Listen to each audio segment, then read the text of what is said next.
Welcome back to another episode of the Richie Hicks Jr. Sports Podcast. I am your host, Richie, and I've got the crew with me today. Mike Zappy out in San Antonio, Texas. How you doing, bud? Good to see you. Another day. Yes, sir. Window 3, my guy, Brett Bandick. What's cracking? The preseason Patriots gear. He's ready for the season. Ready, baby. And we've got my man, Idris Salam, with the ill background, the Giants, a.k.a. the Padres of the Patriots. You already know. We the daddies. Yes, sir. All right. And or are you guys the Padres of the NFC East? Not yet, but we will be soon. Expectations.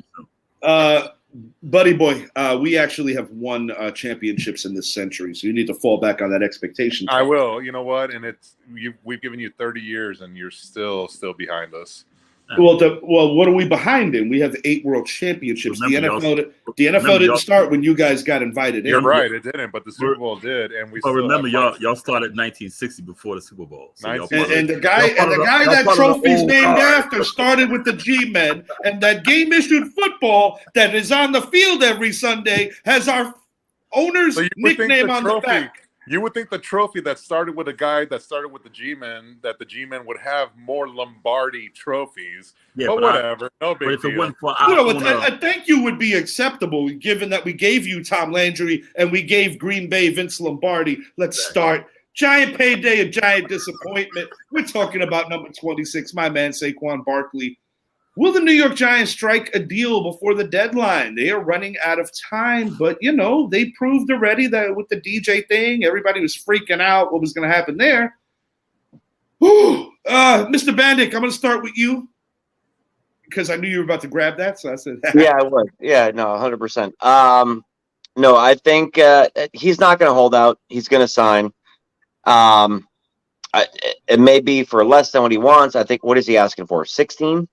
Is that what you're asking for? Conflicting reports. Yeah, it is what it is. I mean, even if he's getting 13, 14, he's going to be happy with that. 14.5 gets it done. Yeah, he's the captain. I don't see him holding out for the season.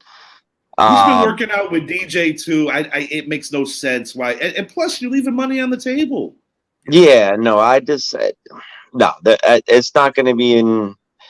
I don't see it happening. I don't see him holding out, but he's definitely going to sign something, whether it be for 13, anywhere between 12.5 to 13.5. I think he'll sign.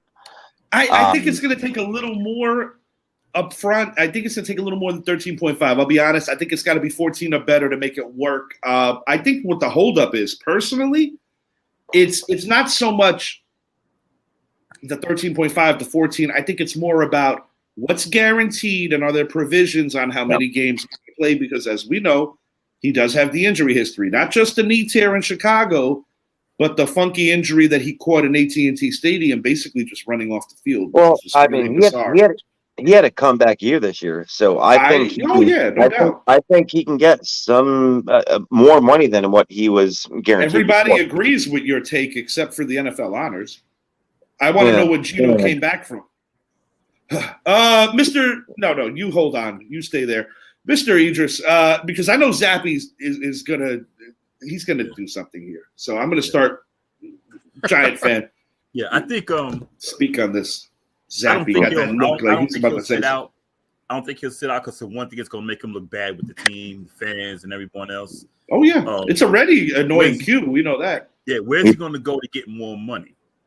Who's gonna give him that money? And we get 2 first in the event that happens, which I don't see in a deflated running back market. False. I don't see it. False. No, somebody will take them, but they got to give up 2 first. They got to give 2 first. Not anymore. We're way past that now. I don't think you'll get. I don't think. Hold on. Sorry to interrupt you, just Zappy. What are you saying there? I'm saying that we're past that point now where it's no longer giving up draft equity. Now it's a matter of if he holds out or signs. There's not going to be a team that's going to give him that money. It's going to be just simply if he holds out or signs. It's that simple. Yeah, well, because it was going to happen. I don't think anyone's going to throw him 16 or even 15 or even 14. And I get it. He wants McCaffrey money. He's been relatively a little more healthy than McCaffrey if you're lining them both up. But at the end of the day, I've said this 100 times, and I love Saquon Barkley. He's my favorite New York Giant. He doesn't have the McCaffrey skill set. He's great in space. And I'm not saying he can't catch the ball, but he doesn't bring that dual threat accessibility like a McCaffrey or like, I'm going to say, a prime Kamara. Because I think Kamara, people are losing sight of this. Part of the reason they got Jamal Williams is not just to reinvigorate what they had going on in the latter 2000s, early 2010s with him and Ingram. It's also because Kamara's starting to slow down. Zappy, go ahead, buddy. What is your thoughts on this? I mean, it's this simple. Saquon is the last stance for the running back position. We see guys like Dalvin Cook, who is still unsigned. And we talk about the Chiefs, who spent a first on Clyde Edwards-Helaire and then later drafted Isaiah Pacheco, and Pacheco is now their number one. Absolutely. We're seeing it go on with many teams. That my Cowboys, for example, we let Zeke go and we bring Tony Pollard to the helm, and he's now our back. From per reports, he wants 16. The Giants offered 13. Yeah, easy answer is you give him the 14.5. Hopefully all can be said and done. But I don't think it doesn't matter if it's a 13, 13.5, 14, 15.5, or whatever the case. I think it boils down to the guaranteed money. And if you're looking at signing him long-term, it's going to take a 3 to 4 year deal, probably 4 years because he does. 4th year club option. It's very rare we see club options in the NFL though, so it's going to be a 4 year deal. We're looking. I think to get him signed, it's going to be a 4 year, $60 million deal with 32.5 guaranteed. You got to bust over half of it guaranteed, and you got to pray that he's going to stay healthy. Because I'll be honest with you, he kind of strikes me as the AP type that went through some hell with the injuries early, mainly one particular injury with AP. I don't necessarily think that he's going to be often injured. But, I will say this. He did slow down to a level last year. Yeah. Most notably. And that's the big thing you have to remember, too, is while he slowed down, while people are trying to use the CMC comparisons, we also have to look at the fact that when CMC was with the 49ers offense and once they got Elijah Mitchell back, Elijah Mitchell became their bell cow, where CMC was getting 10 carries a game, but going out wide to the slot position a lot more. Saquon's not going to go line up out wide. He is your running back who can line up out wide and you put him in motion. And that's what he is. So it's you can't compare the two. I mean, the Giants, in order for the Giants, for that train to go, they need Saquon there. If Saquon is not lining up week one, they are not the same team. I don't way too much. He might take a page out of Emmett's book and maybe play hardball, but I can't see him sitting out for more than the month of September. I just don't see it. And I'll be honest with you, number one, I don't think it's going to come down to signing the franchise tender. I think they're going to strike a deal. I really mean that. Not because I'm a Giant fan. I believe it. But in the event that they didn't, because you got to, play devil's advocate against even what you believe, I don't see him sitting out for more than 2-3 weeks, tops, pulling a Emmett card. But the God's honest truth is, to your point, the Giants, he is their best player on offense. That's not disputable. But I will, second best player, Andrew Thomas is an all-pro. No disrespect, Quan. Andrew Thomas is an all-pro. Second best player on offense. But I will say this. I just said a few minutes ago that he did slow down. But I think with some of the maneuvers that the Giants made, they're not like massive splashes outside of the Waller trade because that's name notoriety, top 5 tight end when he's healthy. But Paris Campbell's an excellent pickup. Jalen Hyatt's an excellent draft pick. They got the best center in the draft, in my opinion, in John Michael Schmidt. I think the Giants are in a position where they realize that they have to start matching offense. Because, your team, the Cowboys, even with Dak's turnovers last year, can put up the points. We know what the Eagles can do, especially having the best O-line in the league and possibly, arguably, the best wide receiver duo. I would personally go with Higgins and Chase, but it's debatable. So this is going to be fine. I just want it to be over already, bro, because, every day, I just get it done, or it's going to come down to the last minute. You know how this goes. I know what you want. but it's literally going to come down to the last. And then once the hour hits the zero, and then you have that delayed. You're looking at for your ESPN or your Giants app. Like pop, let's go. I'll leave with this though. I'll leave before we switch topics. I'll leave you with this. If there's one thing you have to keep in mind is you have Brian Daboll as your head coach, and there's one thing that Brian Daboll does not need is that all-star running back.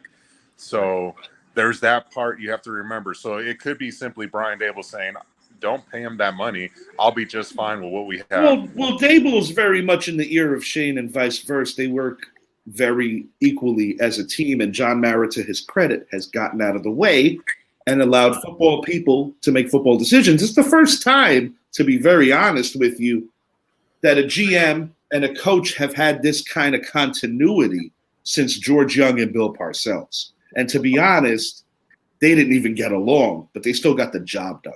You know what I'm saying? George Young and them with George Young, he's kind of like Shane. He came from the outside. Indeed. Yeah. We're going to hit on Brett's team as well as the Tennessee Titans before we move it along to our fight predictions. DeAndre Hopkins has received offers from both the New England Patriots and the Tennessee Titans. He's holding out to see if the Kansas City Chiefs give him something comparable to what these two teams did. I guess the question here is, will the Chiefs give DeAndre enough interest in terms of money where he would feel good about going there? Because I said this on a previous show. I think he's more about being paid than winning, but if he could have them both, all well and good. Gentlemen, what are your opinions? Whoever wants to fire on this first. In terms of money, no. In terms of winning, yes. But I just don't. If we would have, we had the chance to sign him. I think we would have signed him already. Not necessarily. I think so. Because I just don't see it. I think he really wants to sign with KC, just to get that ring. As far as money goes, I don't really know what his mindset is. I don't think he's not going to ask for top dollar. I don't think he's going to ask for. I don't think it's going to happen. He wants to do well enough. Yeah. Because in his mind, and as it should be, he considers himself a top 10 wide receiver. I actually agree with that. He is a top 10 receiver. I just don't know if it's going to be long term or short term. I don't know what he's going to be asking for. I mean, I was pretty blown away when I saw what Odell walked away with Baltimore, given his injury history. Yeah. I think if we were going to sign him, we would have signed him already. And I think he's somebody else's tool right now. Honestly, I agree with you on the Chiefs part. Yes, indeed. But I think that's the holdup, because personally, I think New England can do better than Tennessee and KC in terms of what they're willing to give him. And it would do wonders for third-year quarterback Mac Jones. Well, that's the thing, though, because we don't know if he's going for the money or he wants to ship. And we're going to find out soon enough.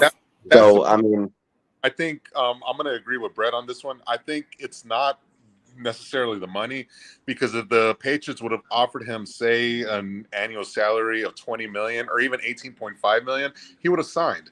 So I think he's looking as more than what Saquon was going to be getting. Yeah, well, it's a different position, and you know damn well that the running backs ain't making that money. Yeah, no, and we look at Bill Belichick, and we look at the history of players that have had successful seasons under his system, and they want to get paid, and he trades them away. And this is indeed the situation where DeAndre is getting what he's getting from whether it's Tennessee or the Patriots, and it's like, well, I can get that from KC, so why would I sign here when I'm guaranteed to go sign with a team that just came off a Super Bowl win with Juju Smith-Schuster?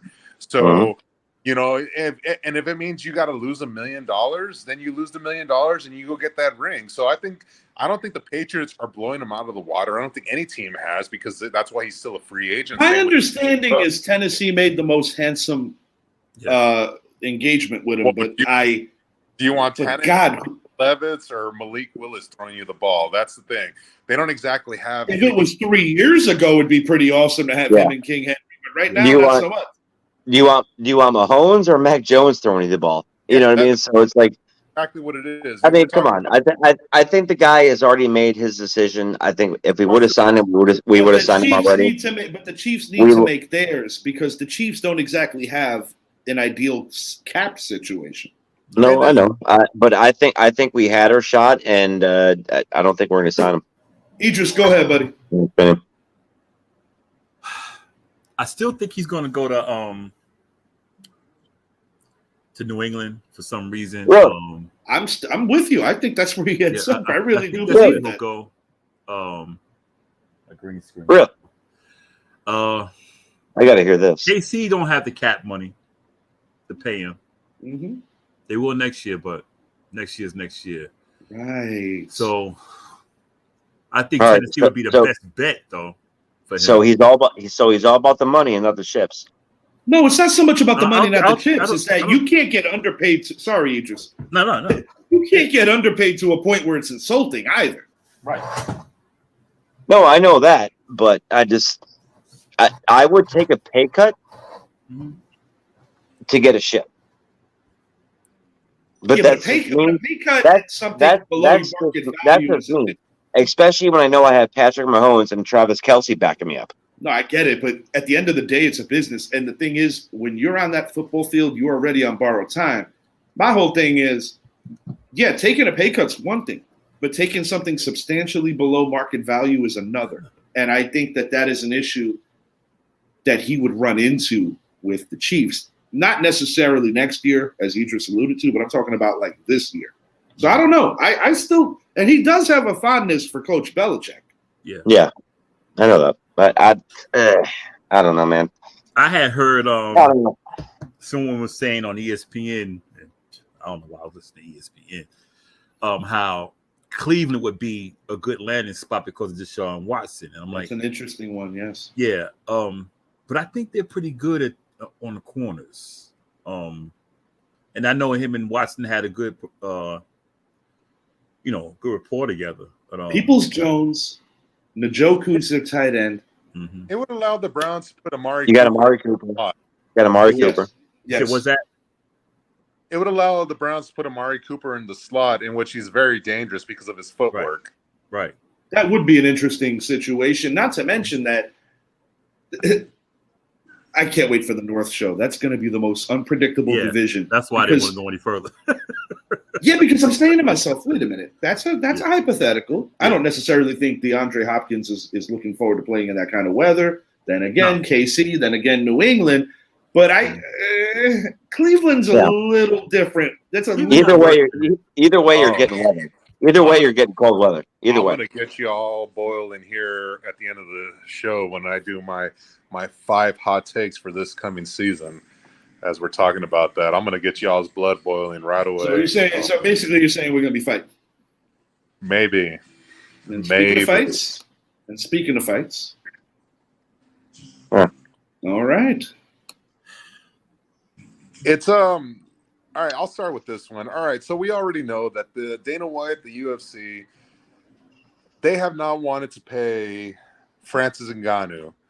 Mm-hmm. And so therefore we saw Francis Ngannou leave the UFC, go off to boxing, and he's finally got the match.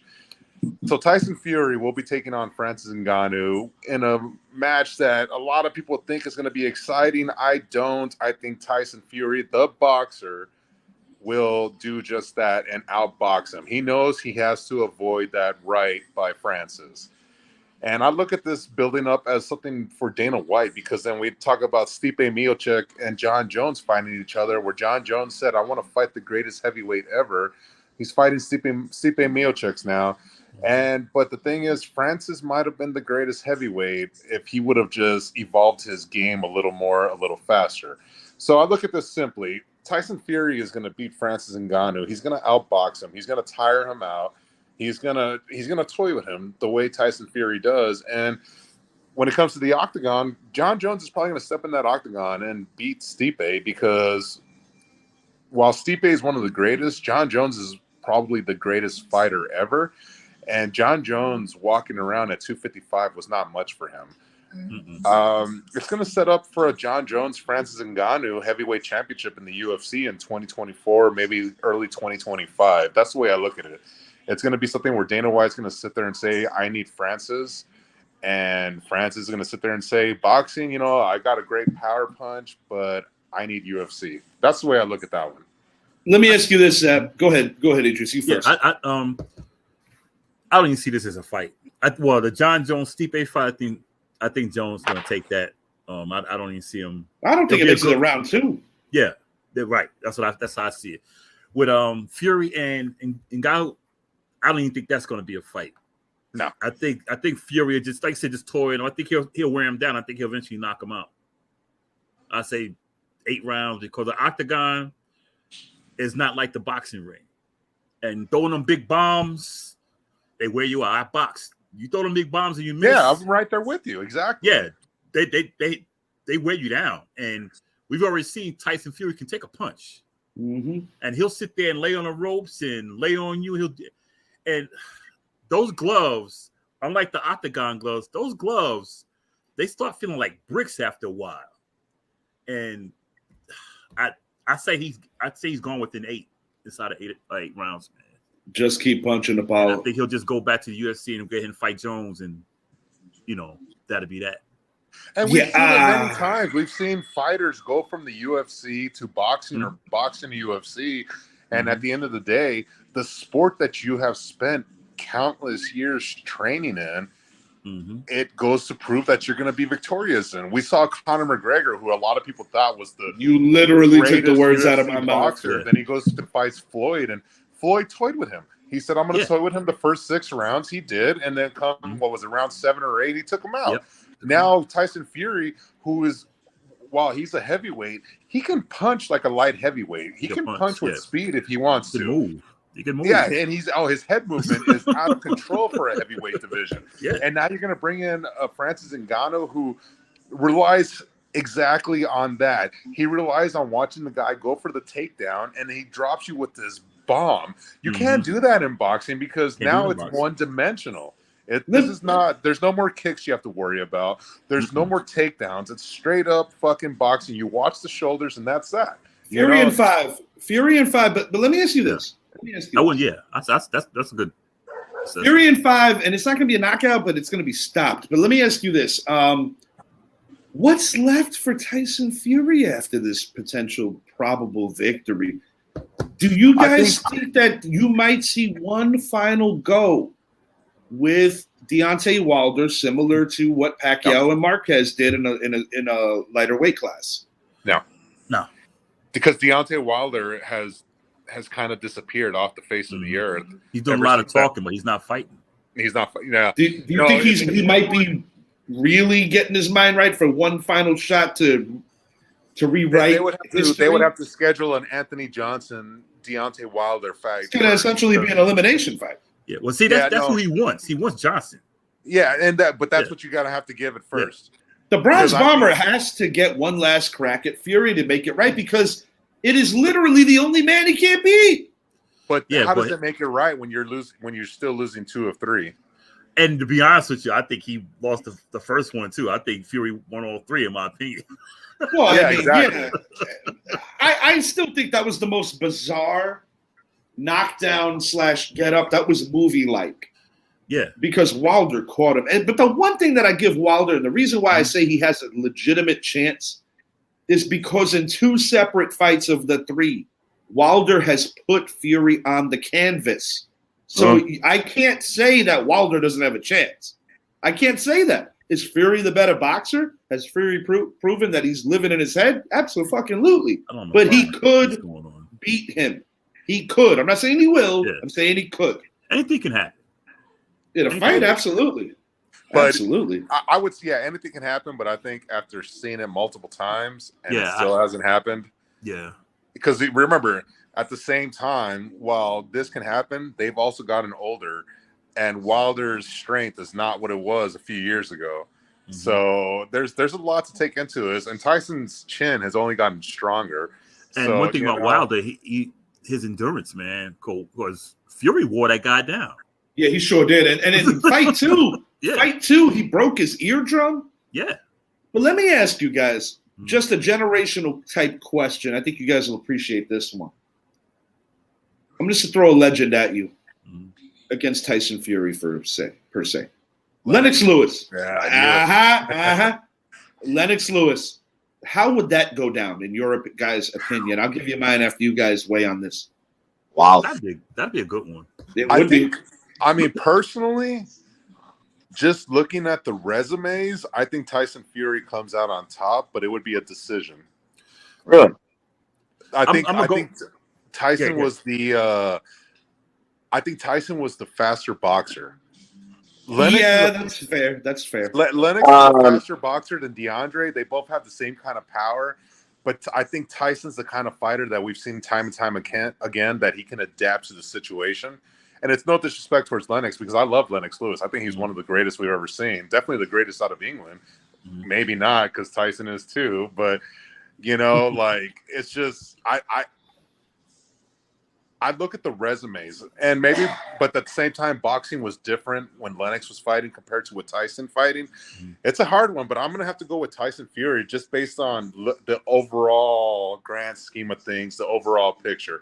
But it wouldn't surprise me if Lennox won that one either. Okay. Yeah, I'm going old school. I'm going Lennox. Just because of the competition. And the guys that he had to face. I think he was you shaking your head or are you actually stretching?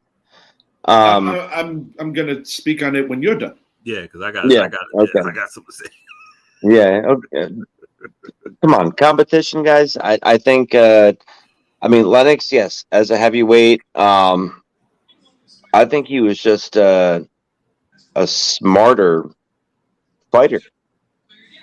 And like I said, just the competition in general. I think he had more to compete with, and it's just I don't know. Let me go first. Whatever. The generation today, modern boxers, I don't. There's such a difference in. Bro, Lennox Lewis didn't fight in the fucking Stone Age, bro. Hold up. I didn't say like this is like Imperial Rome or some shit. I didn't say that. I think there was it was just different back then. Okay. I don't know. Like today's modern day boxers, I don't know. I can't. I'm old school. I'm thinking old school. I gotta go Lennox. Mr. Salam, go ahead. Here we go. Oh. We're going to talk about Lennox Lewis' competition. Okay. Before Oliver McCall. That's the guy. McCall knocked him back to Easter. When he fought McCall again, McCall had a mental breakdown. They had to stop the fight. He started crying in the corner. I remember that. Asim Rockman came out of nowhere, knocked him out. Who again? Who's that guy? Asim Rockman. Who the fuck did that to Tyson Fury? Knocked him out. Who did that to Tyson Fury? He came back and won the fight. Has anyone done that to Tyson Fury? The Klitschko not that brother. guy, no. The Klitschko brother. Lewis cut him up. Blood. This dude was starting to come on and was starting whipping Lewis's ass. And when Lewis retired because he said, I want a rematch. Lewis retired. But Tyson, we all know Tyson was shot. He was done, Tyson bro. Was done. He was done. Holyfield was almost heart done. Conditions. Yes. He never fought Big Daddy Bo. Exactly. The IBF and the WBC. He really beat was the Samoan guy, Tua. But did any of those guys have the reach that Fury had with the power he brings? I'm going to get on that. Now, if you look at Fury get on that. Guys in there, he fought Wilder. Say what you want about Wilder, but he would knock out a lot. Wilder was a knockout artist, bro. Knock you out. Yes. The guys he fought when he beat them, he fought the Klitschko too, knocked them out. Lewis never fought a guy, a counterpuncher, a guy who can lean on ropes and just slip punches, dance around the ring. He never fought a guy like that. I don't have a damn thing to say. Idris Never fought a guy like that. Idris just hit a fucking 2-run shot. Never fought guys like that. This was never awesome. fought him like that. Thank you. Thank you. Always came forward. What? Evander Holyfield? Evander Holyfield never did that? No, Evander Holyfield. No. Fury. Evander Holyfield wasn't a counterpuncher? No. Evander Holyfield came forward. Mm-hmm. He came forward. He would have beat Tyson easily. That's why he lost the fights, is because of his ability to push. Right. George Foreman at 41 years old almost beat Evander Holyfield because Evander was walking into too much. If Foreman was even James Toney knocked him out. Knocked him silly. James Toney did. Yes, he did. And the thing is with Evander, listen, I respect Evander. I do too. And what pisses me off is that when Buster Douglas knocked Mike Tyson into tomorrow in Japan, that was the perfect time for the Evander Holyfield Mike Tyson match to happen. Unfortunately, we got cheated out of that, and then we got to see James Burger King Douglas get his ass whooped within 3 rounds against. Yeah, that was terrible. I think he quit. He certainly. Bro, I'll be honest with you. I feel bad for the man because when he beat Mike Tyson and dedicating the fight to his mother, and it's supposed to be like the biggest moment of his life. That's like the biggest upset. They were in deliberation. They were in deliberation of even figuring if he was going to be the champ because of the controversial count. So the point to be made is his moment got fucked with because of Don King. Mike, to his credit, I'll give him this. Mike's a real one because Mike did not want any part of getting the belt back after he got counted out, whether it was a fast count, whether Douglas got the long count. The bottom line is, to Mike's credit, he was a man about it. I give him a lot of respect for that.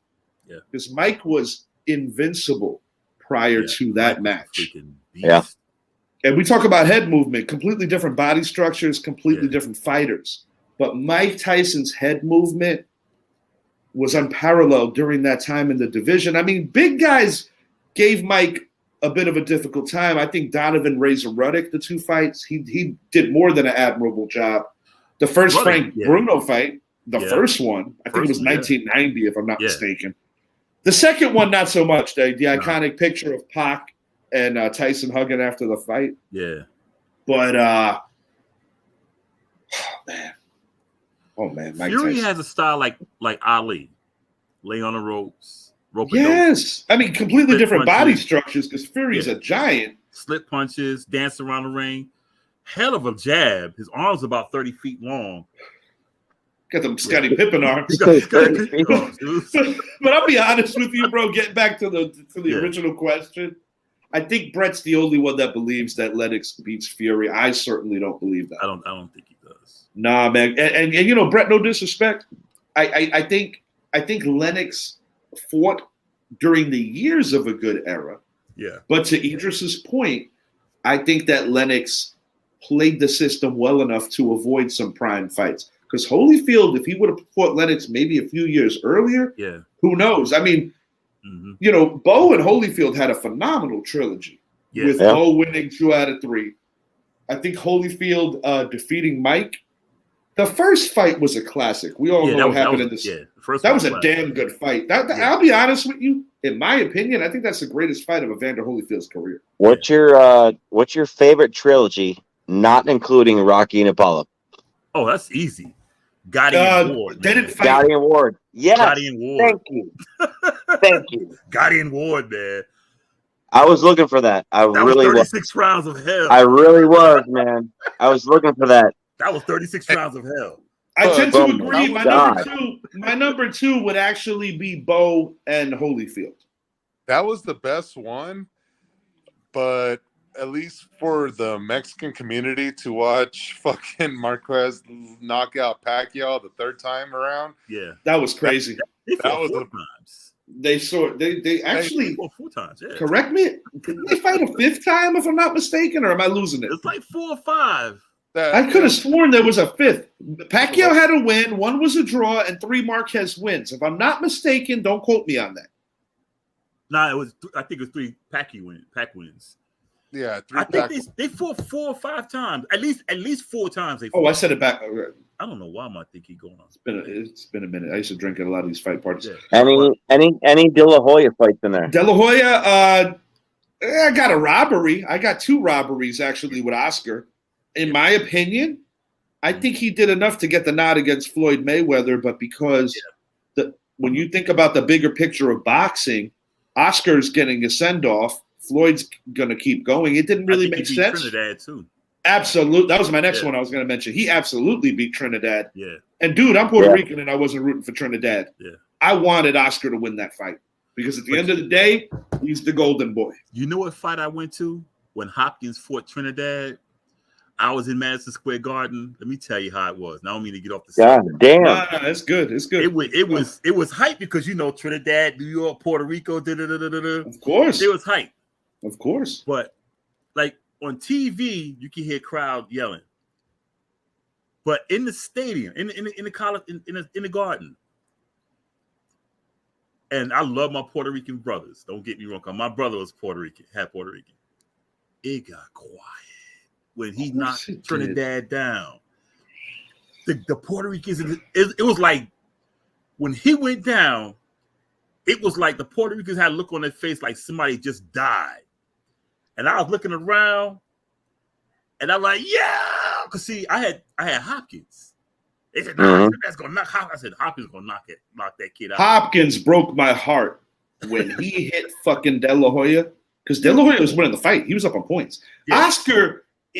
Oscar's losses. The strangest thing about it is that if you look at most of his losses, the viewers felt that he was winning.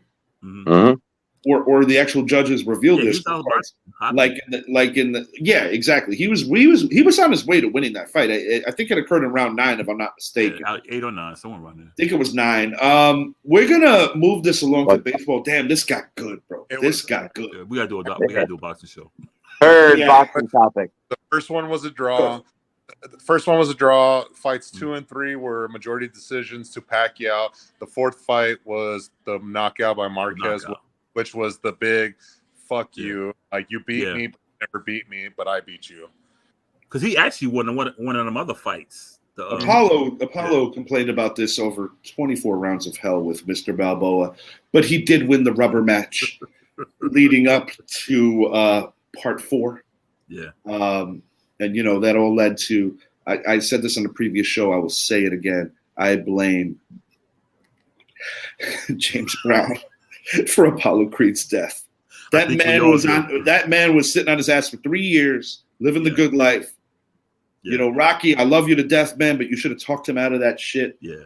He got his ass. And, he tried to. Revising. Don't give me that try to. You throw it or you don't. No. He tried to talk him out of it. If he's a pitcher, it's a balk. Hey, Apollo, maybe this guy is, the end of Creed 2 was exactly what Rocky should maybe it's you against you. You know what I mean? Like, come on, man. Like, you try to talk him out of it. Fucking paradox. Ivan Drago threw the towel in for his boy because he thought Adonis was going to kill his ass and make it all the way right. Don't you ever talk about my daddy. That was 30 years later. That was one of the scenes that made me fucking cry. Watching Ivan Drago throw the towel in, not realizing that he was the guy on the other end killing someone. To watch that, Rocky should have humanized all of it. And then when you forward it to part 3, seeing Drago and Creed as guys that went through the wars and now he was helping Creed get back into fight shape to fight the fight of his life. Great touch. And let me tell you, for a movie that didn't include Stallone, I think they did a phenomenal job. But I hope Sly comes back to have his proper send-off. Speaking of send-offs, we're going to talk about the second half of the baseball season coming up on the final 21 minutes. There's a certain send-off coming off in L.A. here real soon. Juan Soto and Shohei Ohtani, both linked to our New York Yankees, excluding Zappy. Can either player end up in the Bronx? Which player will be a better fit? Who do you think the Yankees give up in each potential deal? Well, I think it's interesting because you look at Shohei. I'll start off with two big names. It's Buster Olney and Derek Jeter. You're losing John Heyman with Arson Judge. Keep going. Right. No, well, Derek Jeter said, I think the Yankees need to go after Juan Soto, that they need to go all in. And here's a Yankee legend making those remarks. And yet Juan Soto has been tied to the trade deadline yet again, because we see what the Padres are doing. And clearly he wasn't the answer to fix it. And then, but the big question is Shohei Ohtani, and Buster Olney today saying a couple of teams linked to Shohei, one being the Yankees, the other being the Rangers, and the other one I believe was the Astros. And when I look at the three, and I said the Yankees early on, and when you look at the window of what the Yankees have as opposed to what the Rangers have, I mean, the Yankees are in their window right now. And when you talk about putting a Shohei with an Aaron Judge, either you're 2-3 and a Shohei with a Garrett Cole, because he does Cole, both. Yeah. Exactly. America's MVP. And I've always said that. You know how I feel about Shohei. He's Major League Baseball's MVP now, but Captain hypocrite right here. If he comes to the Bronx, the biggest hypocrite in the room. Yeah, it's going to be interesting, because I mean, I look at it either way. If they're able to get Juan Soto, you're getting a younger Stanton who is a better fielder. Indeed. Or if you get Shohei, you're getting either your ace or your number 2 or your number 3. Because you still, Carlos Rodon is now back. Nestor Cortez is coming back. Now, while you go, I'm going to just give you my. You guys have fun with this. You guys talk. I'm going to sit out of this for a moment. But this is just a projected, in my opinion, as you guys continue to speak. You're going to sit out of this? Okay. At least until the end, because I want to make sure you guys have the opportunity to speak. I saw that one coming. No, I don't see Ohtani going to the Yankees. I don't see him going anywhere. I think he's going to stay with the Angels. He's not staying in LA. He's either going to be in LA for another 3 months or another 3 weeks. He's not staying in LA. He's staying there, dude. What brings fans to the stands? It's not Trout anymore. But you know what? It's not Trout anymore. 5 to 8 World Series. The Angels don't give him that opportunity. And he was saying how he's not cool with the losing. He just said that last week. The Angels are not doing anything to put a team on the field. He's gone. It's just a matter of it's 3 weeks or 3 months from now. Yeah, he's gone. I'm going to renege on what I originally said. I did say I thought he would stay. Yeah, no. I think he's gone. But honestly, Buster Olney, dude, one thing about Buster Olney, he's not always right, but he's always in the right direction. I see him like Stephen A. Smith when it comes to basketball. Usually when he says it. Yeah, if you get past the character that Stephen A. Smith has been propped up to be, just like his former partner, Skip. Yeah. The point is that when it comes to the NBA, Stephen A.'s ear has always been right there. And he's been very much similar to Ahmad Rashad in the 90s. Yeah. Very similar to Ahmad Rashad in the 90s with particularly the thing with Ahmad, he had that great relationship with MJ where he had that inside access. Yeah. Not to divert it too much, I'm just going to put up a different projected trade. Where is that Juan Soto deal? Just bear with me. I look at it this way. It's this simple for the Yankees. They're in their win-now window, so you have to do it. And if you bring in a Shohei or a Juan Soto, you guys are reading the screen, right? Sorry, Zap. Don't mean to interrupt you. I just want to let you know I did put up this. Okay, I just want to make sure you guys were looking on that. No, yeah, and it, like I said, with the Yankees, it brings a lot because it takes a lot of pressure off of Aaron Judge and Garrett Cole if you're able to bring in a Shohei. If you bring in Juan Soto, it takes a lot of pressure off of Aaron Judge.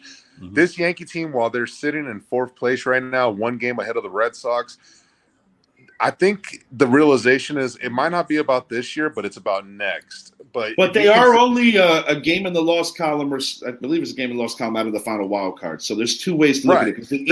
There's a lot of ways to look at it. The East is elite. The East is very elite. That's why the East also had 2 representatives in the championship round of the Home Run Derby this year. So, something that I was really hoping you would speak about tonight. Hey, don't you dare! Don't you dare! I'll give credit, but no, it's an interesting thing. But I look at the Yankees and I look at Shohei, I don't think it's any more about the West Coast thing. I think it's about him wanting to win. And it's that simple. Like, he made the decision based on distance the first time around. This time, I actually do agree with you because I mean, dude, I said it with Shed and I think with you guys not too long ago that I think he's going to stay put. But I was like, he chose them, and I was like adamant about it. Maybe I'm going in homer mode because I saw my team like lined up with him like that, and I'm down to be the biggest hypocrite. I don't care. Bring him. Bring him. I want him. Don't get me wrong. Bring him. All 30 teams will take him. Give us that feeling like we had when we brought in Godzilla, number 55. All teams in the MLB will take him. The last MVP that we had in the World Series was Hideki Matsui. Yes, sir. Godzilla. Hey, look, I'll lead into this. You know, we're talking about Shohei going to the Yankees. I will sit there and say, if talking about my Rangers, you know, we're going to transition to that. And what do the Rangers need to do? Well, it's simple. If you can pull in a Shohei Ohtani into the Rangers lineup, it takes the pressure off having to rely on Jacob deGrom to be their ace, where Jacob deGrom could be the closer. You know, so I look at the two depths of their farm systems. The Yankees is pretty deep. The Rangers is really deep. The Rangers have assets they can give up that are right now. The Yankees have assets they can give up right now. So I think it could very well come down to that. Richie, you asked me earlier, would the Angels really be willing to trade a Shohei within the division? I think so, because right now it's not about the division. It's about. I said this to Brett earlier tonight. The Astros, you guys do have the farm assets, and as long as it's not the Astros, I think we can all be somewhat happy, right? Do we agree on that much? And that's why I think I look at the Angels too. I think they're sitting there saying, what can we do to dethrone the Astros and their last 7 years of dominance in not only the American League West, but the American League, really, if you break it down. I hate them. There's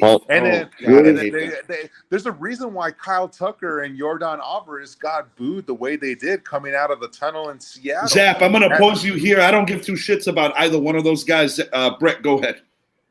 Yeah, I don't. With Ohtani going to Texas, I don't see it.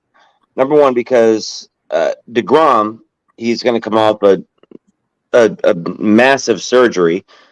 It's going to take him over a year to recover, just because of his age. So, in order for them, in order for them to be together, and those two aces, it's going to take at least 3 years. But DeGrom's not coming back to be our full-time pitcher. He's going to come back to be our closer. How do you know that? Texas needs the ace. A closer is more intense than a starting pitcher. And you're going to have this guy come in trying to throw 98 plus heat off of Tommy John surgery. Hey, Brett, did you know the greatest closer in baseball history was once a starter in Major League Baseball? I don't see it happen, Zap. Mariano Rivera was. I actually agree with him. I do think he's going to the pen, whether it be a setup or a closer. But I think he'll be a setup, but I don't think he's going to be the designated closer, just because there's just way too much heat on that arm in order for him to finish out a game. It's a lesser workload, Brett. Yeah, I would much rather have Jacob deGrom come in and pitch 27 pitches max, as opposed to pitching 95 pitches. And his arm falling off. Yeah. Idris, what are your thoughts on there's no guarantee on that one. On a previous show, Zappy made mention that maybe and I even said this amongst some Yankee fans in a different group, that Kutch could be a Band-Aid / a middle bridge to give us some credibility in left field, because we certainly need it. You said who? Andrew McCutchen. Okay. A guy that I didn't want a few years back when we chose to keep Brett Gardner. Just throwing a name out there. I know Zappy's been interested. It's funny, dude, because the Yankees and the Rangers seem to have the same issues on certain layers of the team, left field being a glaring hole for both teams, or glaring question mark. And I don't know, man. I think Kutch could help a contender. And even though it's kind of cool that he's back in Pittsburgh, I don't think it's a thing that they wouldn't deal him to a contender. I've always liked Kutch. I'm not gonna lie. I've liked him the first time. I loved him since he was in Pittsburgh. I rooted for him, and I wanted him to come to the Yankees when he left Pittsburgh. So I take him. Him. Dude, I'll take Kutch over in Texas. I'll take Kutch. Bro, over the options that we have in left field, no disrespect to IKF. I applaud that he's been super versatile. Yeah, but I'll take Kutch. Because Kutch got that veteran mentality, man. Guy, he's been around. He's been here for a while, man. And we need that type of guy out there in the field. I mean, I'll take him. I would take Kutch. I would too. I would take Brett. I would take Brett over what we got in left field because at least you're getting speed. No, I would take Andrew McCutchen, and I would also take Nelson Cruz. No, Brett could run, fellas. Yeah, Brett could run. Let me tell you something. Brett could run. I would take Brett and left and just say, you know what? Let's see what happens. Well, I'm primarily a first baseman. Like I'm a lefty. I'm good at first base. I can. I do it all. We don't need you in first. We need you in left. We have Anthony. I do it all. I'm very versatile. Very versatile. All right. Yeah, I'll take him. And like I said, there's nothing against IKF. I mean, because we don't want you turning into that lefty pull. We need you to be a table setter. Don't worry. I can do it. I can pull the money ball aspect all day long. There ain't no money ball going to the Bronx. Bad analogy. Every time you put that ball in the air, you owe me 25 push-ups. You get me on base, I score. Hey, if you get on base for me, I will bring both of us home. Done deal. Done deal. You get me on base, I score. That's it. Done deal. All right. Zappy's 5 bold predictions. Let's get this. Right. I got to hear this shit. All right. NFL season is upon us. We are 3 weeks away from training camp. Oh, my God. I can't wait. Second half's about to start tomorrow or today when everyone watches this episode. It had me thinking about the possibilities with the NFL this year. What are things that could really piss off people? What are things that could piss off you guys? And, I was like, you know what? Here we go. The Buffalo Bills. Here's number 1, Damar Hamlin.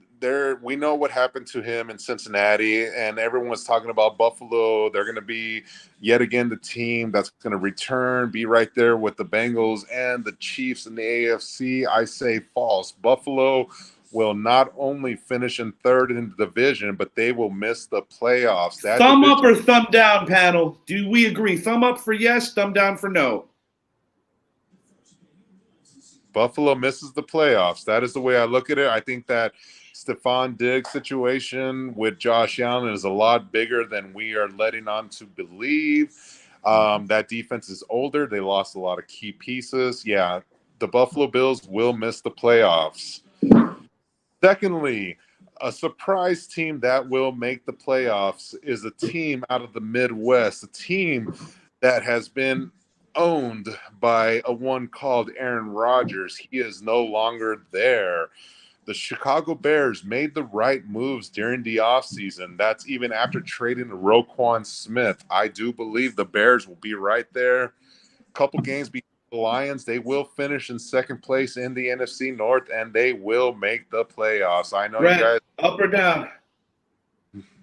Oh, shit. There we go. Shout out Jeff Elder. The words of that New York Mets fan, the way he did it. Yeah, Nope. Yes, sir. Okay, so Brett's with that. Idris and I are not. Okay, keep going, Zach. So those are the 2 MVP considerations. We always talk about Patrick Mahomes, Josh Allen, Joe Burrow. There's a dark horse in the NFC. He's also out of the NFC North. He will be this year's MVP. This is a guy that everyone said sucked. He was the number 1 pick in the 2016 NFL draft. He will win the MVP next year. He plays for the Detroit Lions. His name is Jared Goff. Jared Goff, I believe, will lead the Lions to a 12-5 record, and he doesn't really have to do much. You insert Jahmyr Gibbs into that offense, they will be good. They will be great. That's why he doesn't win the MVP. Listen, I got them as potentially the 1 seed, but he ain't going to have that year statistically to garner. But I do like the hot take, though. That's ballsy. Yeah. And then, I think they will make it, though. This is why this is exactly what they are, is ballsy hot takes. No, they're bold predictions. Bold. No, I respect it. Keep going, Zach. Keep going. All right, 5 minutes. We were talking about the AFC North earlier. There's a team that is coached by a guy that has never had a losing season. He's been in the Super Bowl. Last year, he had his rookie quarterback finish 7-5. His star running back was hampered by injuries early on, but if you look at the statistics, the last 8 weeks, he was actually one of the better running backs in the NFL. The Pittsburgh Steelers will win the AFC North next year, dethroning the Bengals. The Ravens are going to be the Ravens. I believe the Steelers, with that defense, a healthy TJ Watt. This was hard. Are you kidding me, Idris? Are you kidding me? A healthy TJ Watt in that defense. Mike Tomlin doing what he does. I think the Steelers can win that division, and they can win it by one game. It'll be close. 46 right now. Let me. I got to think about that one. That's. It's a tough one, but it's just when you tell me, you got to think about that one. Yeah. And Deontay Johnson, I think will have a better year, but I think a lot of it's going to be riding on George Pickens and his ability to have himself an explosive year. But the Steelers win the division. Lastly, the guy that should have retired. I'm going up. The guy that should have retired this past year, he didn't. He came back, but he lost his counterpart. The guy that can cut off half the field. The guy that could literally make life easier for you. And then you were lined up next to another defensive end that could also demand a double team. Your offense is sputtering. I think the Rams, the Los Angeles Rams, need to build this team around Cooper Kupp, and they need to trade Aaron Donald right now while there's still value, because the Rams are going to suck. Aaron Donald gets traded at the deadline to a contender for draft equity, because the Rams right now don't have anything, because they traded away all their assets for Cooper Kupp, for Jalen Ramsey, for Matthew Stafford, and so on. The Rams need to think about the future. You trade away Aaron Donald. Sean McVay is gone. Man. Listen, I'm going up on that one. That was hard. That was hard because you made some real good points in that. He one. did. I give him that. He did nice at that. And under pressure, because he said enough to make it make sense. Guys, we got 3 minutes. Let's each do a hot take. Idris, you first, Brett, and I'll wrap it. Jets win the division. All right. Well, that was quick. Keep talking for a second. Keep going. I think with Aaron Rodgers having what he has, and he's really settled down in New York, they love him there, and he's actually practicing. I think they're going to do it. Practice. I don't have faith in Miami because I don't have faith in Tua. I have faith in Miami, and I have faith in Tua because I have faith in Mike McDaniel. I just don't think Tua. I know what Tua did last year outside of the injury, but I just. Wait a minute. Whoa. I'm just not sold on him, man. I'm just not sold on him. Bresky, hit us with a hot take. Hot take. Patriots go 17-0 and win the Super Bowl. No. I think Patriots will be in. Tried that already. I think Patriots are going to run second place this year. Yeah, it is what it is. I don't care. Thumbs up, thumbs down. I don't really care if I get the ingredients from Fred Durst. He did all for the nookie. Wait, who do the Patriots finish behind? Not lying. Huh? Yeah. Who do the Patriots finish behind? Because you agreed with my point about Buffalo missing the playoffs. Oh, so. I like this. I'm not touching that yet. We'll save that for the you have to touch it, sir. No, I'm not going to. This is a hot take. I'm giving my bold prediction. I'm going to put Patriots in second place. They're going to make the playoffs. All right. And they're going to sign D-Hop, motherfucker. All right. They're going to sign D-Hop. All right. I got three. I agree with Brett. D-Hop's going to New England. Saquon Barkley will be signed before the deadline to make that shit happen. And Trevor Lawrence is going to be the NFL MVP this year. I like that one, too. I like the last one. And One thing people should know, though, Quinn Williams, he didn't follow the Jets. Fast forward to today, he agreed to a new deal, 4-year, $98 million, I believe it was, or $96 million. Good for him. I think it was a contract he deserved. He's one of the best young defensive tackles. So is he going to refollow them? Huh? He's going to refollow them? Right. Oh, he already refollowed them. He Make did a it all. decision. Make a decision. And, well, he's got Sauce right there. The 17, guy that said, 16, Sauce 15, Gardner. 14, Sauce Gardner. 13. I love you guys. Subscribe to the channel, the Richie Hicks Jr. Sports Podcast for the panel. I am your host, Richie. Thank you so much for hanging with us.